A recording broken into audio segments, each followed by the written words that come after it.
جو جنگ کرنے کا تذکرہ فرمایا وہ اس کی تشریح ہوئی ان کی اس دیوار کو دیکھنے کے بعد. آپ حیرت کریں گے کہ انہوں نے دیوار بنا رکھی ہے اور دیوار میں چھوٹی چھوٹی نالیوں جیسے سوراخ بنا رکھے جس سے وہ تیر پھینکا کرتے تھے, تیر چلایا کرتے تھے, خود پیچھے محفوظ رہتے اور ان سوراخوں سے جو باہر سے نظر نہیں آئیں گے, سمجھ میں نہیں آئے گا, ایسے جیسے نالی والی لگی ہوئی ہے, لیکن اندر سے. اور عجیب و غریب بات یہ ہے کہ چونکہ ہمارے جو گائیڈ تھے وہ خود تاریخ کے پروفیسر تھے ڈاکٹر احمد المدینی, انہوں نے جو بتایا کہ ان کی جو مکاری تھی, ان کی جو نفسیات تھی, غیر انسانی حرکت دیکھیے, انسانیت سے گری ہوئی حرکت, کہ انہوں نے ایک کنواں بنا رکھا تھا, دیوار کے باہر کنواں بنا رکھا ہے, پانی کا ایک سورس ہے. اب لازمی بات ہے وہ لشکر جو بھی ہوگا پانی لینے کے لیے کنویں پر جائے گا, اور دیوار میں ایسے سوراخ ہے ترچھے قسم کے جو جس پر کنواں پوری طرح زد پر ہے کہ جب دشمن پانی لینے آئے گا تو تیر چلاؤ, پانی لیتے ہوئے ان کو مار دو.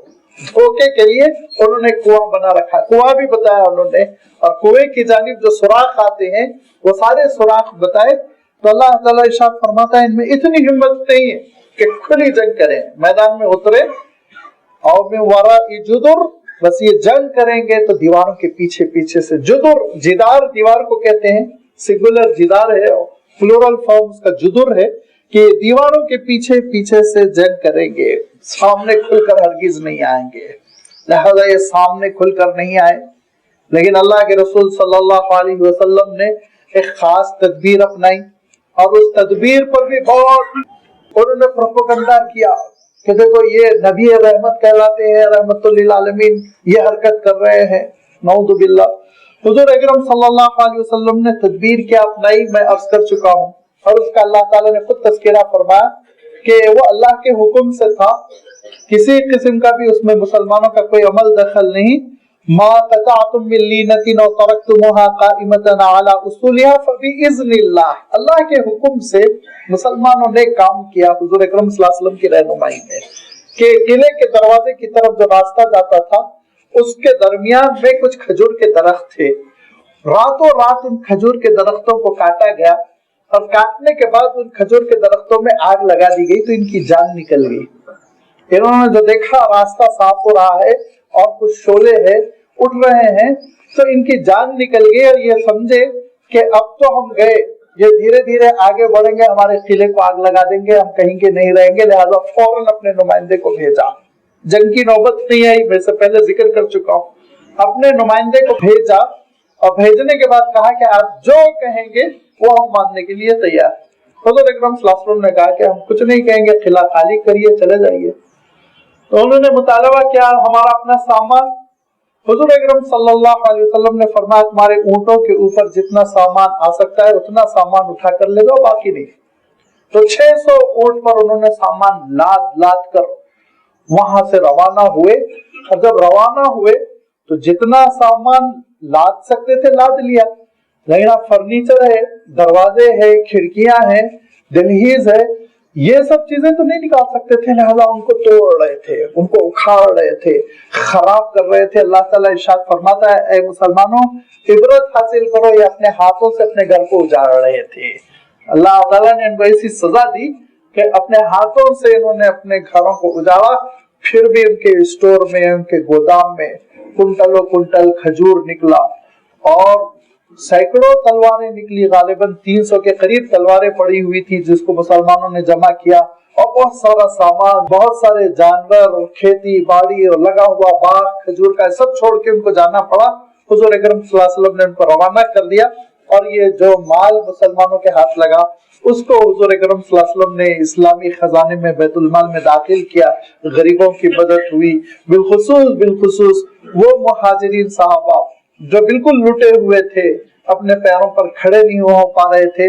حضور اکرم صلی اللہ علیہ وسلم نے یہ فنڈ ان کے اوپر خرچ کیا. یہ ساری تفصیل گزر چکی ہے. اللہ تعالیٰ ارشاد فرماتا ہے کہ یہ آپ سے کھلم کھلا جنگ نہیں کر سکتے, مگر یہ کہ ایسی بستیوں میں جس کے اطراف و اکناف دیواریں بنی ہوئی ہوں, اور دیوار کے پیچھے ہی سے یہ لڑیں گے, کیونکہ بأسهم بینہم شدید تحسبهم جمیعا وقلوبهم شتیٰ,